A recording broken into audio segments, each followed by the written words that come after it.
Thank you for continuing on the path to seeking the truth on this 10th anniversary of 9/11 and for inviting me to speak to you.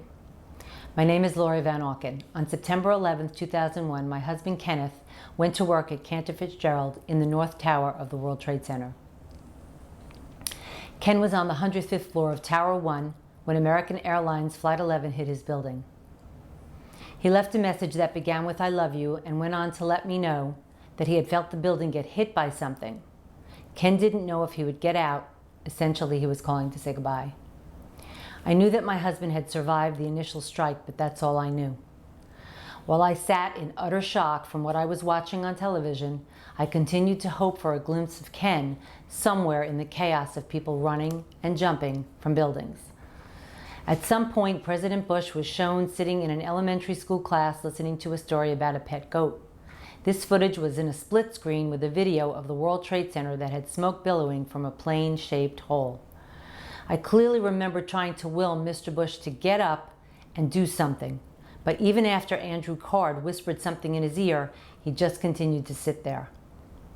That was my first clue that something was not quite right. Shouldn't the commander-in-chief have a more important job to do while planes are crashing into the World Trade Center than listening to an elementary school class reading lesson? Wasn't the President of the United States himself a potential terrorist target? I thought of my own kids and worried that the children in that Florida school were in harm's way if President Bush was a target. As I continued watching the most unbelievable drama I had ever seen, the World Trade Center building started crumbling and crashing to the ground.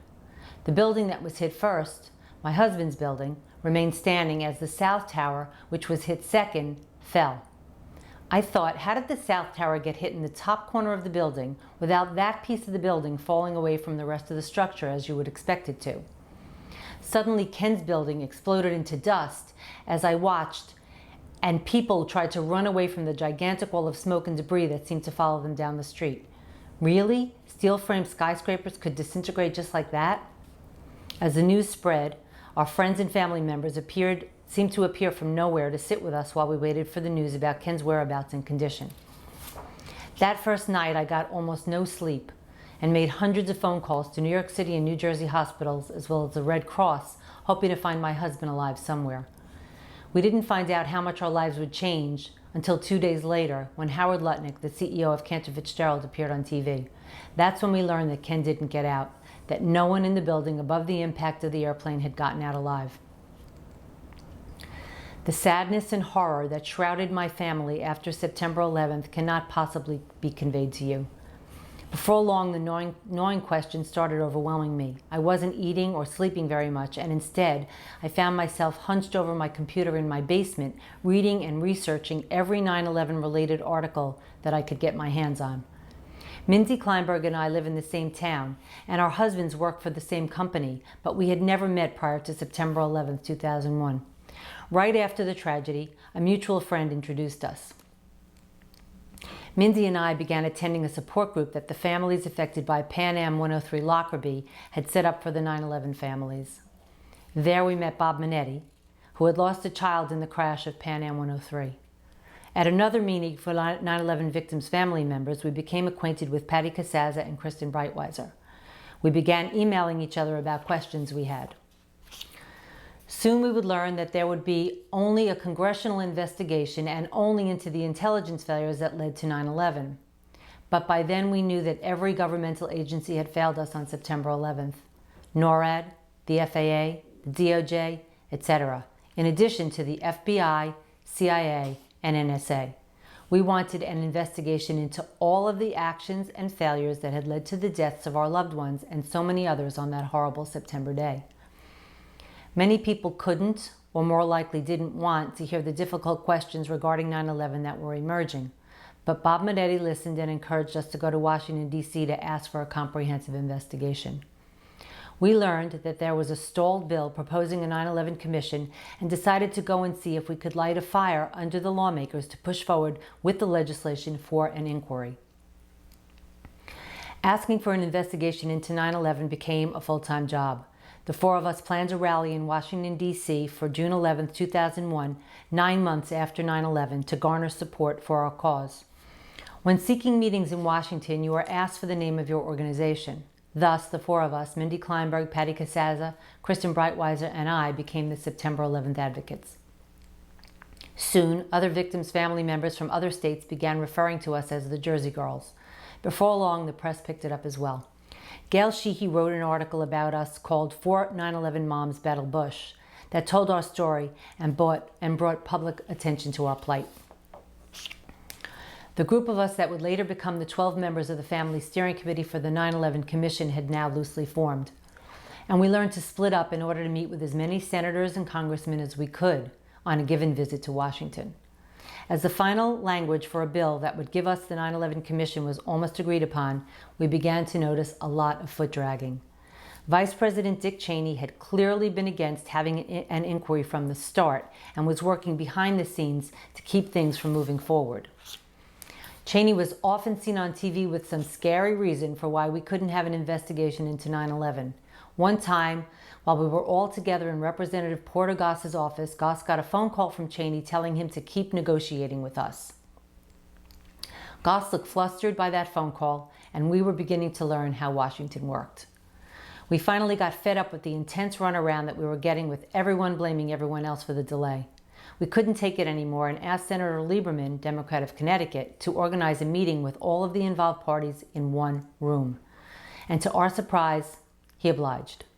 During that gathering, it became painfully apparent to everyone that it was the Bush-Cheney White House that was causing the stalemate. As the meeting wore on, and it appeared once again that there wouldn't be an agreement to the terms, all of the 9/11 family members that were in attendance stood up in solidarity, saying that we would not leave without an agreement on the legislation. The press was outside waiting to hear about the outcome, and the White House knew it. That was a critical moment and a turning point for us. Finally, the House passed a version of our legislation for an independent investigation. When the Senate voted on their version of the 9/11 Commission bill, we were invited to Washington to witness the event. As the Senate voted on the 9/11 Commission legislation, we were there cheering.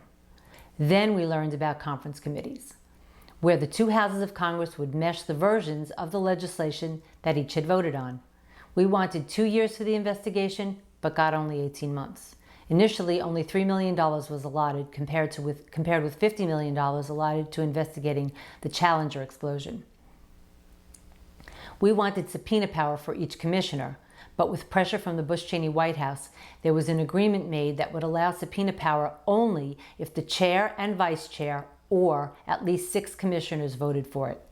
This was a political body split between 5 Democrats and 5 Republicans. Getting 6 commissioners to agree to ask for a subpoena would have meant that one person had to jump over to the other side, which was highly unlikely. The commission legislation also gave guidance as to who would appoint the 9/11 commissioners. As per the legislation, President Bush got to choose who would head the commission. His first choice was Henry Kissinger. This news was getting some very negative press. Since Kissinger was informally known as the king of cover-ups, and we had fought long and hard for the creation of an independent investigation into the events of 9/11, this was unacceptable to most of us. Since Kissinger was tapped to head our commission, the Family Steering Committee asked to meet with him in his New York City office. A lot of research was done in preparation for that meeting, and we had learned that Kissinger and associates had some of the Bin Laden family members as their clients. Henry Kissinger didn't want to publicly reveal his client list, but we knew that all of the commissioners were required to do so. After some polite conversation, I felt compelled to ask him directly if he had any Saudi clients or any clients by the name of Bin Laden. After I asked my questions, he spilled his coffee and nearly fell off the couch. We'll never know exactly why, but the next day Kissinger resigned. President Bush then named Tom Kean, the former governor of New Jersey, as chairman of the 9/11 Commission, which was now taking shape. Various congressional leaders picked the balance of the commissioners. As we did our research, it became clear that all of the members that had been chosen for the commission had some conflict of interest. The first commission hearing was in March of 2003. Unbeknownst to us, our real work was just beginning. As watchdogs of the commission, the next 2 years of our lives were exhausting and exasperating as we battled the White House, Congress, the commission's executive director, Philip Zelikow, and at various times both with and against the 9/11 commissioners themselves on the various issues that arose. We fought along with the commissioners to get more money for the commission, to get an extension of time, to get access to important White House documents, and to get Condoleezza Rice to testify. We battled against the commissioners, trying to get them to subpoena recalcitrant witnesses and agencies, and were outraged when we learned they were using minders in interviews. We tried in vain to get them to fire their conflict-laden executive director, Philip Zelikow, and fought against allowing Bush and Cheney to testify together in a void with no transcript and no press. We let them know when they fell short of asking hard-hitting questions. We went to every open hearing, hoping that the commissioners would ask tough questions. I can recall only a few instances during the 12 public hearings that we were actually pleased with the vigor of questioning. As executive staff director of the commission, Philip Zelikow really ran the show, deciding what topics would be covered at the hearings and who would be called to testify. After some cursory research, we found out that in 1995, he and Condoleezza Rice had co-authored a book called Germany Unified and Europe Transformed, a study in statecraft. They had worked together in the first Bush White House and had both been members of the second Bush's transition team in 2000-2001. As our intense monitoring of the 9/11 Commission continued, we found that there were even more insidious conflicts surrounding Dr. Zelikow. In his work for President Bush's Foreign Intelligence Advisory Board, the PFIAB, Zelikow helped write the plans for the Iraq War. The Family Steering Committee immediately put out a press release. Quote, "It is apparent that Dr. Zelikow should never have been permitted to be executive staff director of the commission. As executive staff director, his job has been to steer the direction of the commission's investigation, an investigation whose mandate includes understanding why the Bush administration failed to prioritize the al-Qaeda threat. It is abundantly clear that Zelikow's conflicts go beyond just the transition period." The press release went on to request Zelikow's resignation. The 9/11 families, or at least some of us, were hoping for a real investigation with scholars and experts in the appropriate fields and evidence to back up the work. We had wanted true independence from politics. We had fought so hard to get this commission and did not want someone who clearly had huge conflicts of interest to be running the investigation. But unfortunately, that's what we got. 10 years after the 9/11 attacks, the old questions still linger and new ones have arisen. A real investigation into 9/11 has never been done. This is incredible considering the direction that we have taken as a country. The passing of the Patriot Act, entering 2 wars, and our entire foreign policy has all been based on the official account of 9/11. The proper place for the 9/11 proceedings would be a courtroom with subpoena power, rules for swearing in witnesses, and established protocols for handling questioning, cross-examination, and evidence. And ultimately, one would hope, real accountability for the actions that led to the deaths of so many.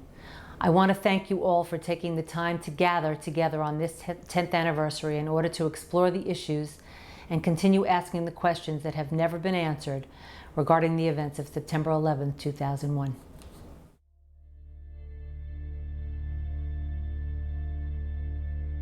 I define SCADs as concerted actions or inactions by government insiders intended to manipulate democratic processes and undermine popular sovereignty. All I did was looked at Iran-Contra, Watergate, Plamegate, the manipulation of intelligence to get us into the Iraq War, and I said, what would we call this? What should be the name of this phenomenon? And that's how I came up with this concept, state crimes against democracy. It tells us a lot that we didn't have a name for it. These used to be called high crimes or treason, but those terms have lost currency. I want to say SCAD's not another name for conspiracy theory. Conspiracy theories are allegations, suspicions. They're suspicions that public officials themselves do not endorse. And basically they're saying unless this is investigated and confirmed by an official study, then it's a conspiracy theory. The SCAD concept is a type of crime. The conspiracy theory is trying to get us not to talk about that type of crime, and that's what it amounts to. So by naming it, it's an important thing to name it in the sense that it gives us something to be specific about and talk about without being spurned and turned away by the conspiracy theory pejorative label. JFK, John Kennedy, and Robert Kennedy, both assassinated in the 60s. Both brothers. Both assassinated while campaigning. Both shot in the head. But nobody looked at that as a serial crime. Nobody said, in fact, we don't say Kennedy assassinations. We say the Kennedy assassination. And what that means is the President Kennedy. 9/11, we're looking at the events of 9/11, but we tend to not think of 9/11 as connected to the anthrax letter attacks. I call this incident-specific myopia. So it's a nearsightedness. I think of it as driven, we're like victims, we're like abuse victims. These shocking events are so overwhelming, they loom large in our minds, in our perceptions, and we can't see them as if we were above and looking at a bunch of them. We can only just see the one and then see the other. But it is the opposite of the way we think about most crimes. If there was a man who married a wealthy woman and the woman died of a freak accident, and then he married another wealthy woman and she died of a freak accident, we would say, this guy's killing his wives. We would certainly suspect that. We would interrogate him. We want to know, where were you when she died from the freak accident? It would be our automatic response. The TV shows on crime use this constantly. They will look for patterns in crimes to identify the suspect. It's just a normal thing. It's criminology 101. And yet when we look at elite political crimes, we see them one at a time. Even when there are obvious connections, like the Kennedy assassinations or the 2000 and 2004 elections. Why do we do that? Well, I mentioned part of it is the abuse syndrome. Part of it, there's just powerful norms that prevent us from suspecting it. The fact is the political class ostracizes anybody who says these things. The clearest example of these norms is the conspiracy theory label and how it operates. Now, what's so peculiar about the conspiracy theory label is it doesn't make any sense. Okay, the idea of conspiracy being an irrational belief, the idea in a conspiracy is a sound legal concept. We use it all the time.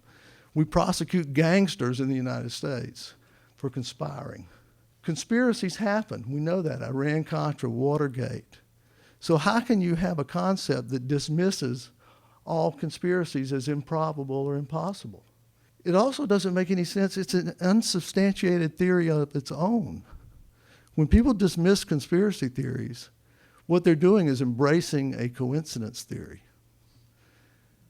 They're assuming that all these things, yeah, they didn't catch the hijackers getting on the planes, and yeah, there was a group of elites who said we needed to have a new Pearl Harbor.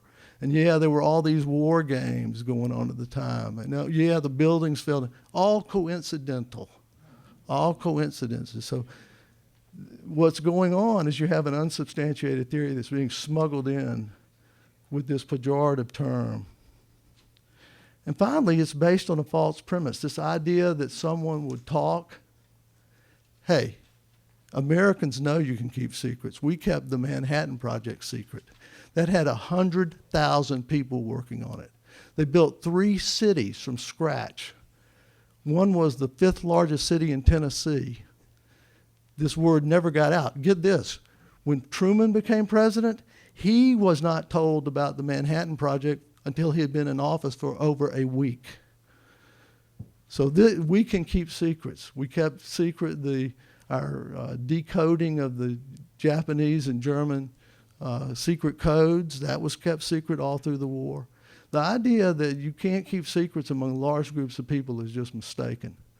All right, let's look at SCADs. I've got a list of 19 SCADs. These are political crimes and tragedies. Most are well documented. There are only a few that have been officially corroborated. Watergate, Iran-Contra, Flamegate. These SCADs, they're industrial level operations. If you look at Watergate, for example, this wasn't a couple of burglars. They had 2 people in the hotel across the street watching. They had 1 person to pick the locks.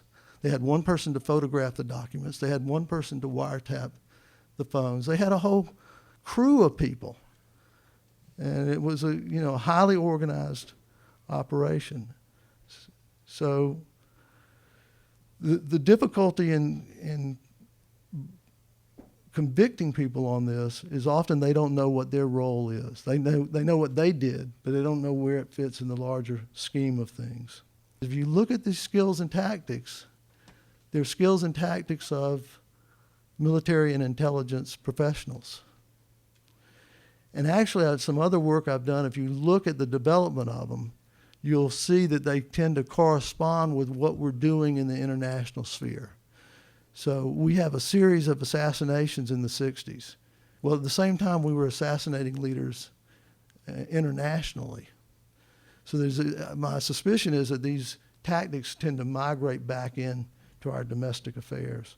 If you look at Watergate, Iran-Contra, and Iraq-Gate, and just look at the trajectory of criminality, Watergate was basically a maniac, Nixon, wanting to get reelected. And he did implicate some other people and get them to go along with him, but they did reluctantly participated in that. He hired the plumbers because the FBI would not wiretap the news media. So you have people saying they won't go along. When you get to Iran-Contra, now you've got a part of the military and a big chunk of the CIA implicated. When you get to Iraq-Gate, now we're talking the Justice Department with the torture memos and the preemptive war memos. You're talking a big chunk of the military with its preemptive war, and the CIA, of course. So it's becoming much more pervasive. I think it's a frightening trend. Last thing I want to mention, some things about 9/11. It fits the SCAD pattern. I'm just listing some SCAD characteristics. Intersection of presidential politics and foreign policy. Obviously, the 2000 election had undercut the legitimacy of the Bush presidency, and that was turned around after 9/11. It furthered the war on terror. It involves military and intelligence skills with aviation and demolition. The crime scenes were investigated superficially with the no check for explosives in the debris. The photographic evidence, the Pentagon, all the closed-circuit TV videos were confiscated, and only one was released, which was of very poor quality. But there was also a set of photographs taken of 9/11, a helicopter flying above it. These photos did not come out until 2010. It took a Freedom of Information Act request through NIST to be able to get it, and they were really shocking because they showed so much dust and this kind of patterning that looks like explosives. There's a name for it, pyroclastic pattern.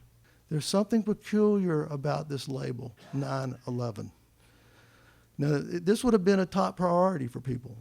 If somebody inside the government arranged this, they would want it to be framed in a certain way and would have been thinking about this. So I don't think this is out of the range of possibility.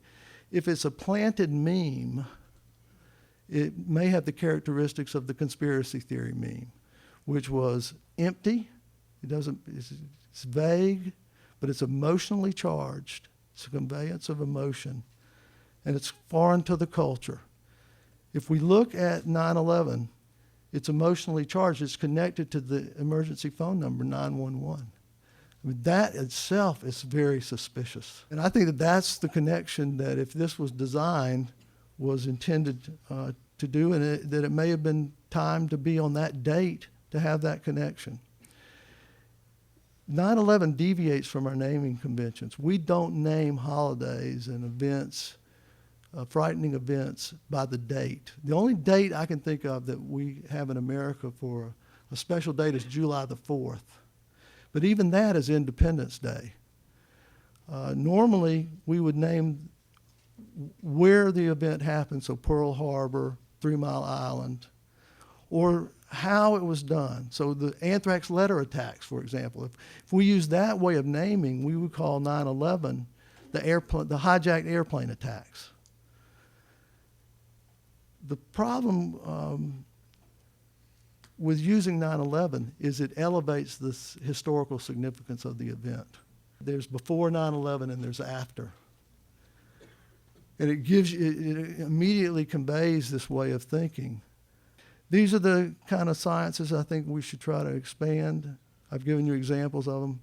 I hope that you'll join with me in doing these, and I appreciate everybody letting me use all their material for my theorizing. Thank you.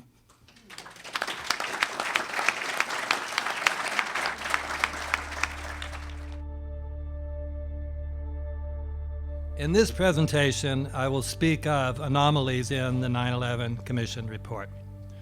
By anomalies, I mean features about and in this report that would not be expected on the assumption that the official account of 9/11 is true and the Commission was a truth-seeking body.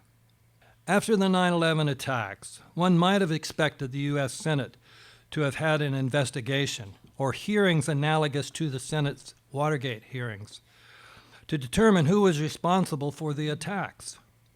But the Senate Majority Leader, Tom Daschle, acquiesced to an appeal by President Bush and Vice President Cheney that only the House and Senate Intelligence Committees look into the potential breakdowns among federal agencies that could have allowed the terrorist attacks to occur, rather than a broader inquiry that some leaders have proposed.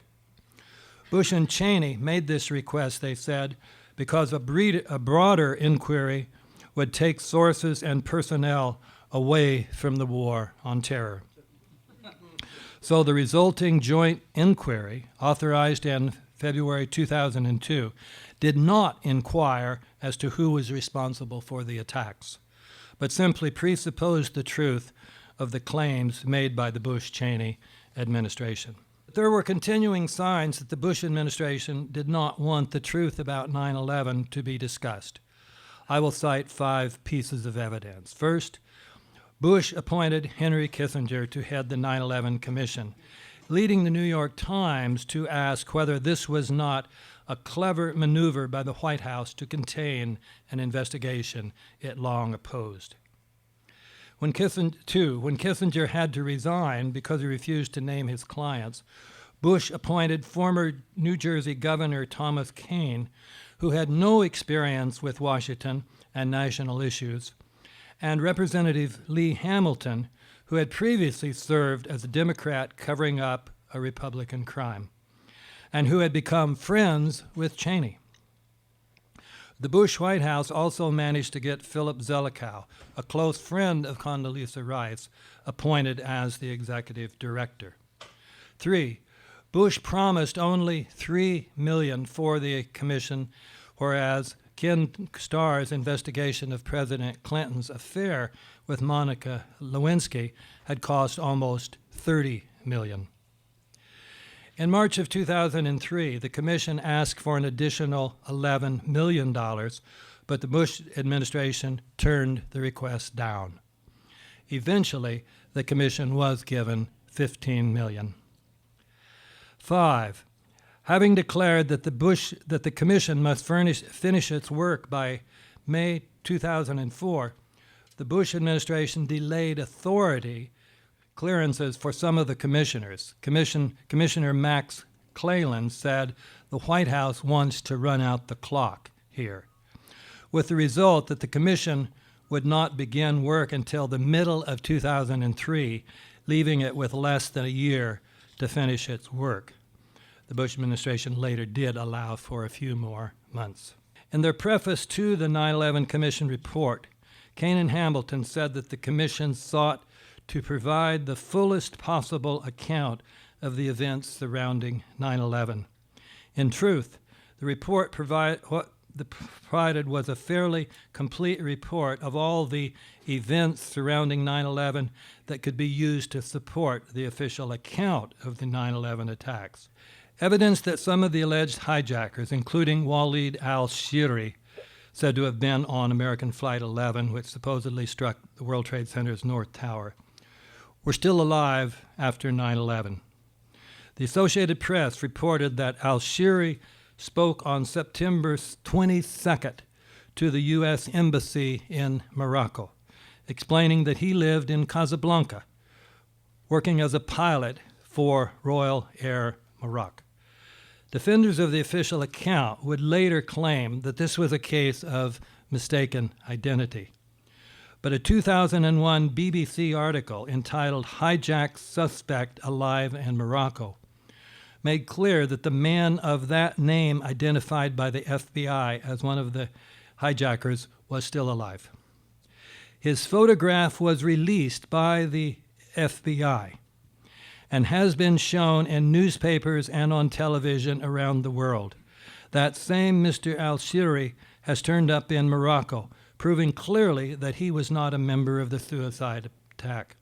He told Saudi journalists in Casablanca that he has now been investigated by the American authorities, who apologize for the misunderstanding. Nevertheless, the 9/11 Commission, writing as if none of this discussion occurred, endorsed the FBI's inclusion of al-Shiri with his photograph on the list of hijackers. The commission even said that al-Shiri was probably responsible for stabbing one of the flight attendants on American 11. The first page of the 9/11 Commission report says, among the air travelers on September 11 were Mohammed Atta and Abdul Aziz al-Omari, who arrived at the airport in Portland, Maine. Atta and Omari boarded a 6 a.m. flight from Portland to Boston's Logan International Airport. This story raises puzzling questions. Why was Atta in Portland the morning of the attacks? Atta was not only purportedly the ringleader of the hijackers, but also the one assigned to be the pilot for American 11 after it was taken over.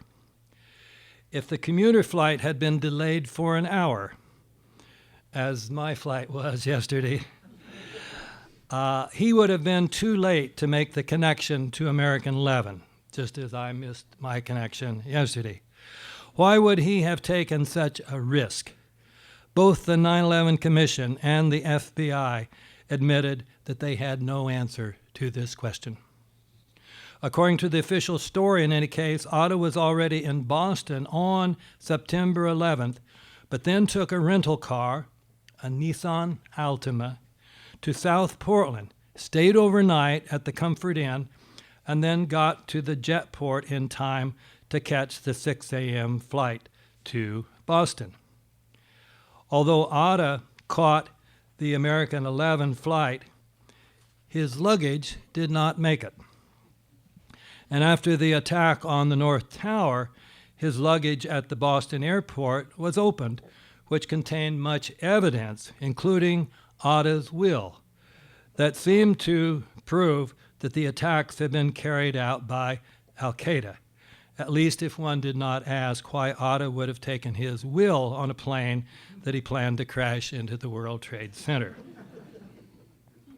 Stories in the mainstream press, including Newsweek and the San Francisco Chronicle, had reported that Mohammed Atta had engaged in behavior that undermined the portrayal of him as a devout Muslim, behavior such as gambling, drinking alcohol, and enjoying lap dances. These reports were even pointed out in a Wall Street Journal editorial entitled "Terrorist Stag Parties," which said, several of the hijackers, including reputed ringleader Mohammed Atta, spent $200 to $300 each on lap dances in the Pink Pony Strip Club. Moreover, investigative reporter Daniel Hopsicker reported that while Atta was in Florida, he used cocaine and lived with a stripper. The 9/11 Commission report, however, does not mention any of these reports. It instead portrays Atta as not only religious, but even fanatically so. According to Professor Dietmar Makuli of Hamburg, who had been Atta's thesis advisor supervisor in the 1990s. Atta's full name, like his father's, was Muhammad al-Amir Atta. And this young man was actually very religious. So much so that he prayed regularly, never touched alcohol, and would not even shake hands with a woman upon being introduced. Professor Macaulay said, "I would put my hand on the fire that this Muhammad al-Amir I know will never taste or touch alcohol." The Muhammad al-Amir Atta that the professor knew was also described by him as very small, being 1 meter 62 in height, which means slightly under 5'4", whereas the American Atta has been described as 5'8" and even 5'10". The 9/11 Commission never raised the possibility that the alcohol-drinking, cocaine-taking, lap dancer-paying man going as Muhammad Atta was a different man than the devout Muslim student in Hamburg. With regard to the official account of the Twin Towers, the Commission ignored all of the problems, such as how fire could have caused steel frame buildings to have collapsed, especially straight down, totally, and in virtual free fall, and also how ordinary building fires, even if ignited by jet fuel, could have caused steel to melt. But the most anomalous omission about the World Trade Center was the fact that the Commission did not even mention the fact that World Trade Center 7, which was not hit by a plane, also came down totally. Amazingly, Hamilton evidently did not even know that his report did not mention World Trade Center 7. This fact was revealed in an interview of Hamilton by Evan Solomon of the Canadian Broadcasting Corporation, which went like this. Solomon, why didn't the Commission deal with the collapse of Building 7, which some call the smoking gun? Hamilton, well, of course, we did deal with it. Then, after the conversation had shifted to other topics, Solomon brought it back to this, saying, I just want to clarify something that you said earlier. You said that the Commission report did mention the World Trade Center 7, Building 7 in it. It did mention it or it didn't? Hamilton, the Commission reviewed the question of the Building 7 collapse. I don't know specifically if it's in the report. I don't recall that it is, but it is, Solomon, I don't think it was in the report. Hamilton, okay, then I'll accept your word for it. The 9/11 Commission also omitted the fact that the Project for the New American Century, many members of which had become key members in the Bush administration, published a document in late 2000 saying that a new Pearl Harbor would aid PNAC's goal of obtaining funding for a rapid technological transformation of the U.S. military. The report, headed by Zelikow, who had written NSA 2002, providing justification for attacking Iraq, omitted the fact that some key members of the Bush administration, including Donald Rumsfeld and his deputy Paul Wolfowitz, had been agitating for a war with Iraq for many years. It also omitted the notes of Rumsfeld's conversations on 9/11 showing that he was determined to use the attacks as a pretext for a war with Iraq. The Commission endorsed the claim of Donald Rumsfeld, the Secretary of Defense, that he was in his office talking with a CIA briefer during the 9/11 attacks until the Pentagon was hit. But the Commission failed to point out the contradictory account of counterterrorism coordinator Richard Clark, who said that Rumsfeld was in the Pentagon's video conference center participating in Clark's video conference. In fact, this is one of the most amazing things. Clark's book came out while the 9/11 Commission hearings were going. It became a national bestseller. Clark's book is never mentioned in the 9/11 Commission report. The commission also endorsed the claim of General Richard Myers, the acting chairman of the Joint Chiefs of Staff, that he was on Capitol Hill during the attacks that morning. But the commission failed to point out that the contradictory account by counterterrorism coordinator Richard Clark, according to whom Myers was in the Pentagon participating in Clark's video conference. Rather dramatic contradictions. Conclusions. The points in the first part of this paper provide reasons to suspect the 9/11 Commission report to be untrustworthy. The points in the second part provide illustrations of the fact that this Zelikow report is indeed untrustworthy. Thank you very much.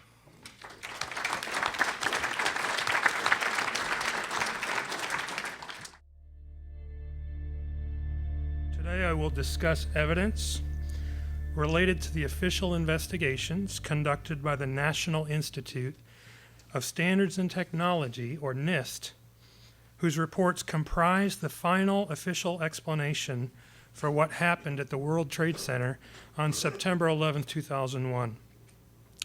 Before we get to the reports, however, let me mention that the first pertinent point to consider is the low probability that the only 3 instances of a skyscraper suffering global collapse due to fire occurred all on the same day in the same place.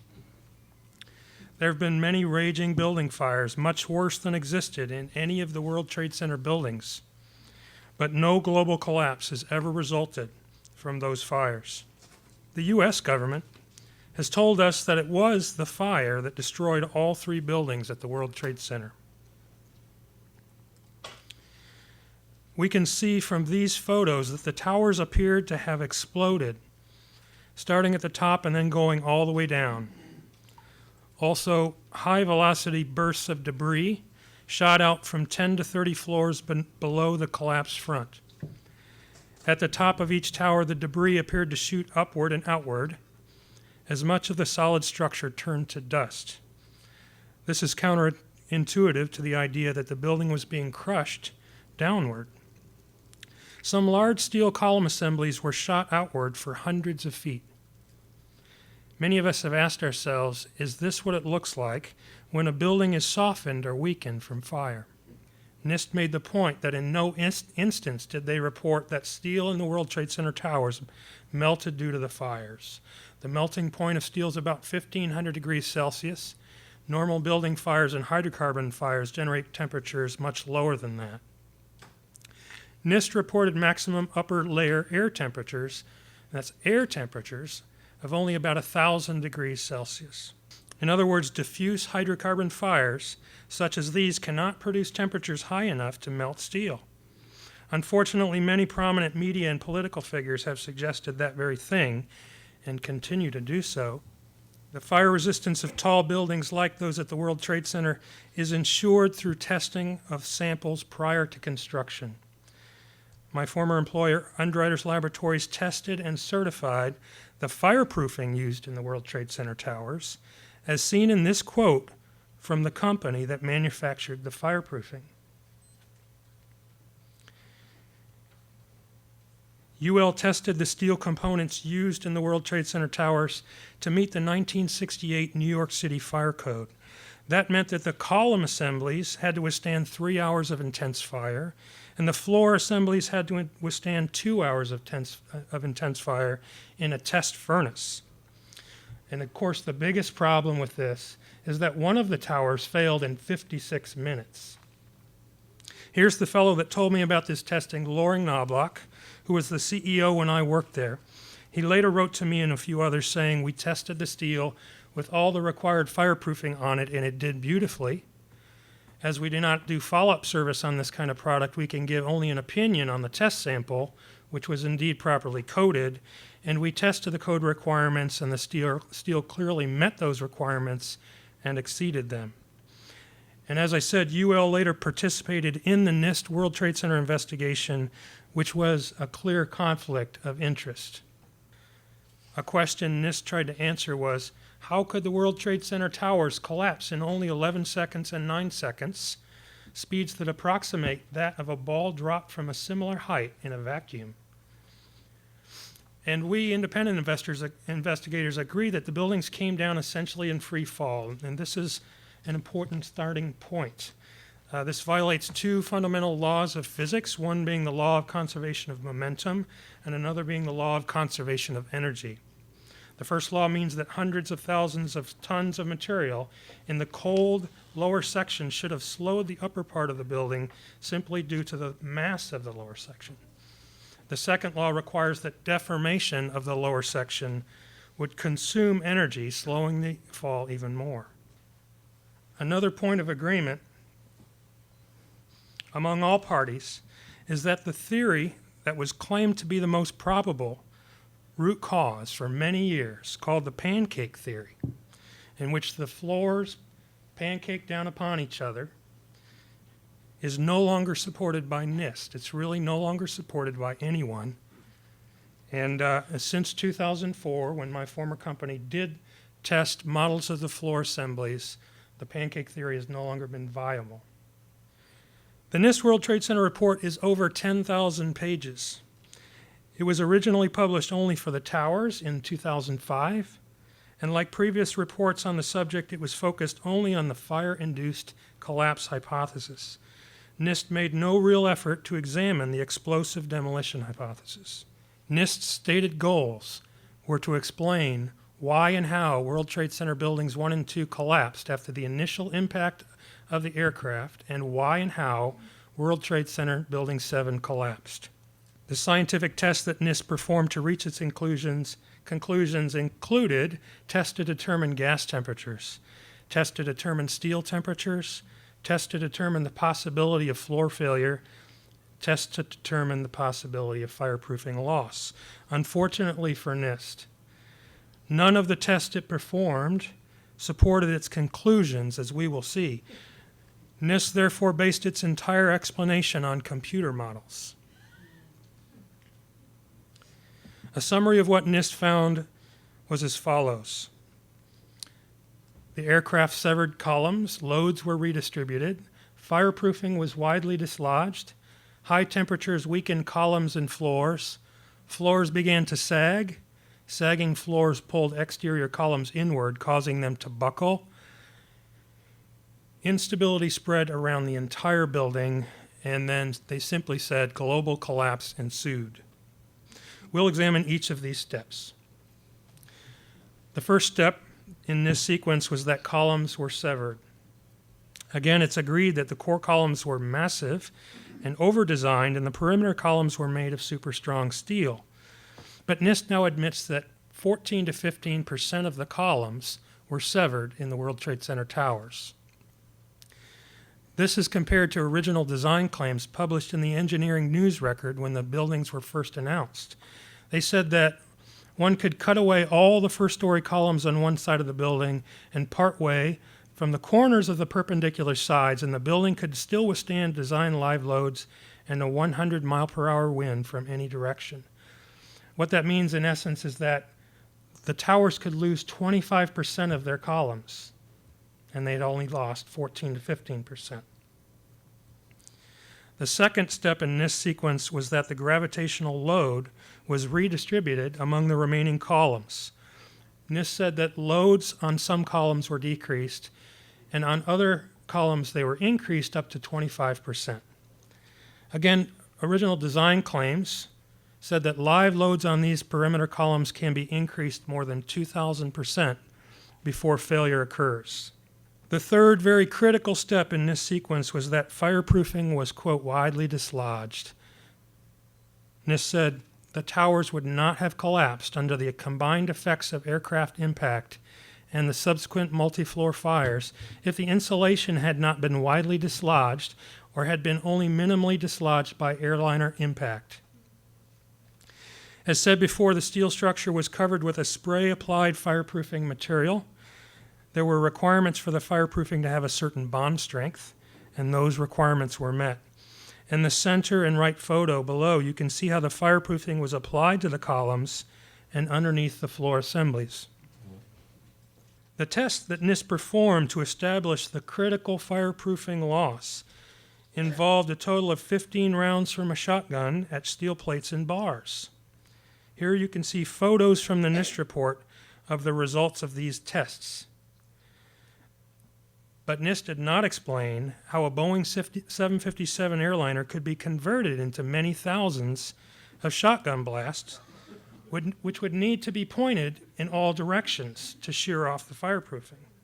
A real serious problem with this is NIST provided to us the energy requirements, and too much energy is required for this.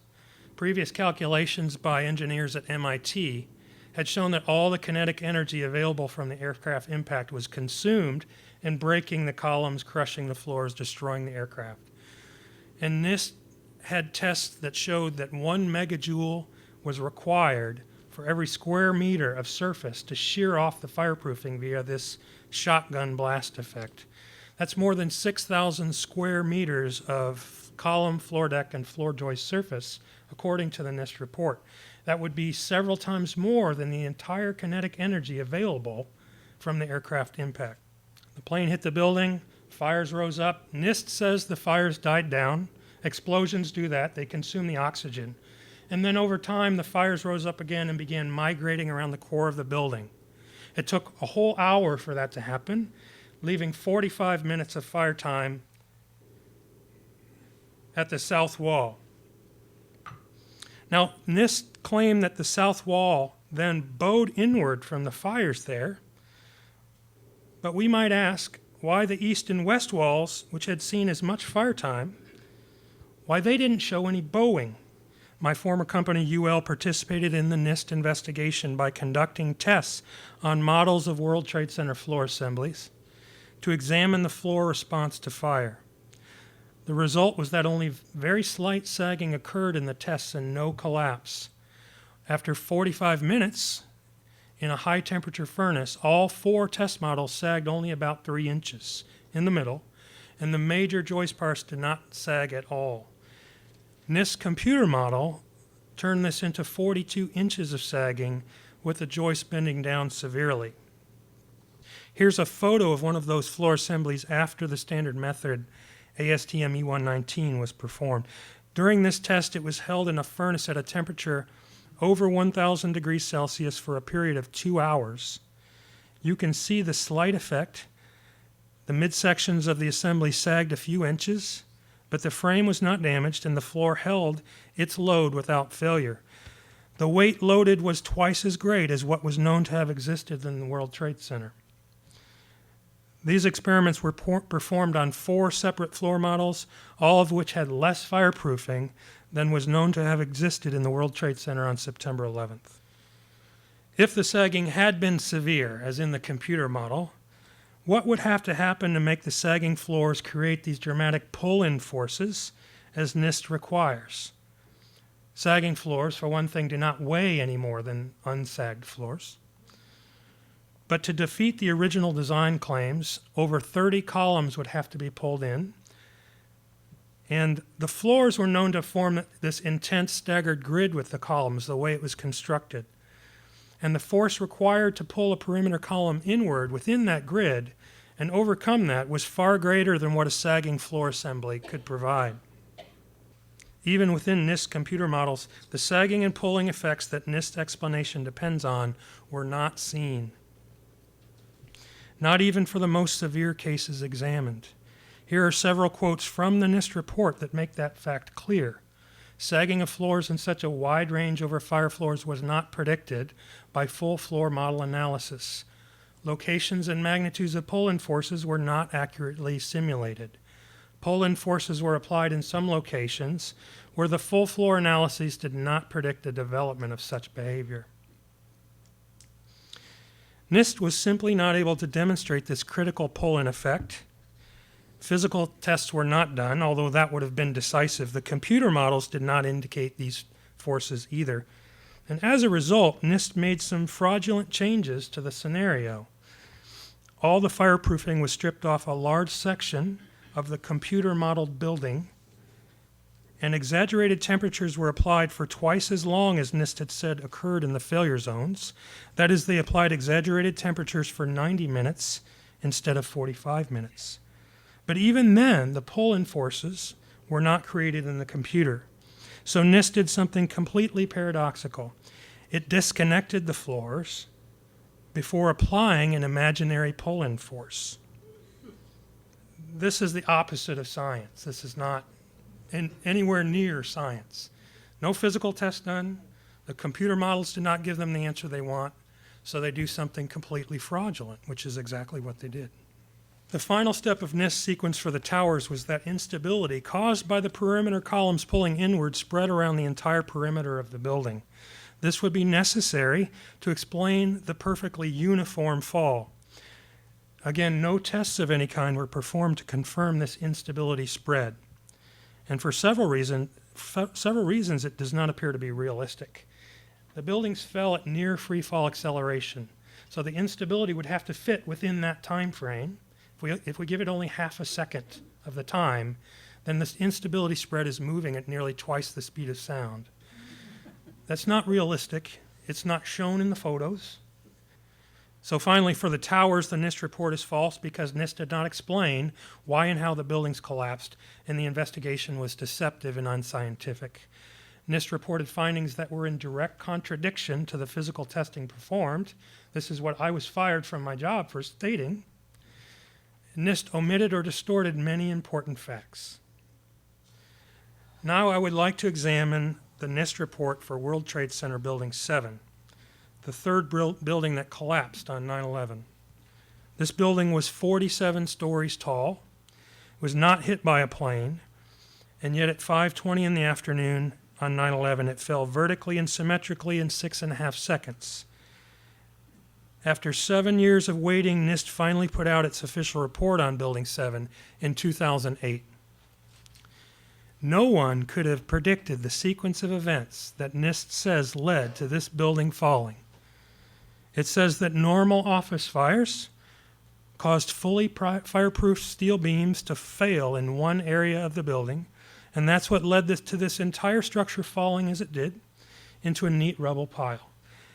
If we were to accept this NIST World Trade Center Building 7 report, we would have to conclude that no tall buildings are safe from the possibility of total unexpected collapse due to office fires. The low probability hypothesis that FEMA described was that diesel fuel fires, driven by diesel fuel tanks located within the building, created intense fires that caused the collapse. And for years, NIST promoted that diesel fuel fires hypothesis as well, but NIST abandoned that hypothesis in its final report. NIST said diesel fuel fires did not play a role in the collapse of Building 7. NIST also suggested for years that the damage caused by falling debris from the North Tower was a root cause of the collapse of Building 7. Ultimately, NIST gave up on that hypothesis as well, saying other than initiating the fires in Building 7, the damage from the debris from North Tower 1 had little effect on initiating the collapse of Building 7. And contrary to some media reports, the building design was not an issue either. One serious problem was the destruction of evidence. The U.S. House Committee on Science reported that in the month that lapsed between the terrorist attacks and the deployment of the FEMA team, a significant amount of the steel debris was removed from the rubble pile, cut into smaller sections, and either melted at a recycling plant or shipped out of the U.S. Some of the critical pieces of steel were gone before the first FEMA team member ever reached the site. This is in violation to our national standard in the United States, at least, for fire investigations, which says that it is essential to prevent the destruction or removal of evidence. Another serious problem is that NIST was stumped for years. Now, they told us in 2006 that their lead investigator, Shyam Sunder, told New York Magazine that he didn't know. He's had trouble getting a handle on Building 7. There's a problem here because the new Building 7, which is taller, built in the same site, was completed in 2006. You would think they would want to know what happened to the first one. And 2 years later, they said they did know. They said it's no longer a mystery. the same man, Shyam Sunder, the lead investigator. It's all about science, and the obvious stares you in the face. So we'll take a look at NIST's final theory now and discover for ourselves whether or not it's obvious, but we should remember that it's entirely computer-based. NIST did no physical testing at all to support its Building 7 report. Here are the basics of the NIST explanation for what happened to Building 7. The fact is they're saying that fire-induced thermal expansion of the floor system surrounding column 79 led to the collapse of floor 13, which triggered a cascade of floor failures. In this case, the floor beams on the east side of the building expanded enough so that they pushed a girder spanning between two columns, and this caused the girder to walk off its seat. You'll see more in detail. But basically this, here in the lower left, you see a diagram of a beam from the NIST report pushing a girder off its seat. That caused the whole building essentially to collapse. An important point here, when we're talking about floors and the beams below them, is something called shear studs. The NIST interim report from 2004 said that most of the beams and the girders were made composite, or one piece, the floor and the beam, one piece with these studs. In a deceptive turnabout, in their final report, they said that no shear studs were installed on any of the girders. Unfortunately for NIST, it's not just its own 2004 interim report that contradicted this vital aspect of the final theory. The presence of shear studs on all the girders was also described by John Salvarinis, the project manager for Building 7, from the company that supplied the steel components. This diagram from an academic paper that Salvarinis wrote in 1986 showed that there were 30 shear studs on that critical girder. And for the question about where column 79 is, it's right here. NIST claims that thermal expansion caused the breakage of over 100 bolts, high-strength bolts. The mechanism that NIST claims caused all this damage is called differential thermal expansion. This is when the expansion of the beam below is much greater than the expansion of the concrete's floor slab above it when they're both heated in a fire. Thermal expansion is not a new phenomenon, as NIST suggests, but has been a consideration throughout the history of structural design. You can see that point made here by two building professionals from Australia who wrote a response to NIST on its Building 7 report. These building professionals reported that they had actually done physical tests to see what thermal expansion would do to floor assemblies. These were just the kinds of tests that NIST should have done. Structural engineer Ron Brookman, a colleague of mine, made a FOIA request to NIST in 2009 asking for the calculations and analysis behind the claim of girder walk-off failures. NIST responded that the release of that information might jeopardize public safety. Because thermal expansion is a function of temperature, we need to know what temperature NIST says the beams reach so that we can estimate how much they expanded. This was a tricky question for NIST because at temperatures as high as 600 degrees Celsius, the steel will lose some strength and stiffness and therefore not be able to extend into the girder. At the same time, if the temperature is not high enough, there wouldn't be enough expansion of the beams. What NIST settled on was just in the area of the northeast corner of floor 12, the beam temperatures reached 400 degrees Celsius. On the lower part of this slide, you can see an example of just how tenuous NIST computer models were with respect to reality. NIST computer models had all the steel heating to extreme temperatures and all the bolts and other connections breaking within a matter of about 2 seconds. This is an example of how NIST computer modeling was not realistic. Once the temperature distribution for its theory was settled, NIST found a way to suggest that the differential thermal expansion could be possible, at least in the computer. They simply didn't heat the floor slab above. And this is what most scientists might call fraud. If you don't heat the floor slab, of course the beam's going to extend in differential expansion. Another thing NIST said was that there were 7-hour fires in Building 7, which gave the impression that the fires were very long and very hot.